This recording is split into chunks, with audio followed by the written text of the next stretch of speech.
एक नंद भाभी के दरमियान बहुत ही अच्छे ताल्लुकात थे। वो दोनों एक दूसरे के साथ बहुत वक्त गुजारती थीं और उनके दरमियान कोई भी बात पोशीदा नहीं थी। नंद भाभी के साथ हर बात शेयर करती थी और भाभी भी नंद के साथ अपने दिल की हर बात शेयर करती थी। एक दिन नंद ने भाभी के बारे में कुछ गलत बातें सुनी। उसने भाभी से पूछा, तुमने मेरे बारे में ऐसा क्यों कहा? भाभी ने कहा, मैंने कुछ नहीं कहा, तुम्हें गलतफहमी हुई है। नंद ने कहा, नहीं, मैंने खुद सुना है। भाभी ने कहा, ठीक है, अगर तुम मुझ पर शक करती हो तो मैं तुमसे बात नहीं करूंगी। और फिर नंद भाभी के दरमियान लग गई और उनके ताल्लुकात खराब हो गए। नंद ने भाभी से बात करना बंद कर दिया और भाभी ने भी उससे बात नहीं की। दिनों के दरमियान एक सर्द जंग शुरू हो गई। नंद ने भाभी के खिलाफ अपने शौहर को शिकायत करनी शुरू कर दी और भाभी ने भी नंद के खिलाफ अपने शौहर को शिकायत करनी शुरू कर दी। इनके शौहर ने उन दोनों को समझाने की कोशिश की, लेकिन वो दोनों अपनी जिद पर कायम थीं।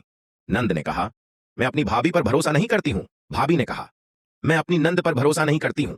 और फिर उनके दरमियान ताल्लुकात और भी खराब हो गए। एक दिन उनके शौहर ने उन दोनों को बुलाया और कहा, तुम दोनों की लगाई हुई आग में मेरा घर जल रहा है।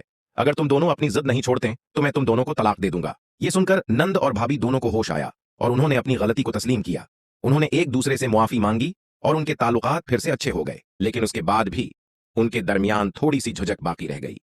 नंद ने भाभी से कहा, मैं माफी चाहती हूं, मैंने तुम पर शक किया था। भाभी ने कहा, मैं भी माफी चाहती हूं, मैंने भी तुम पर शक किया था।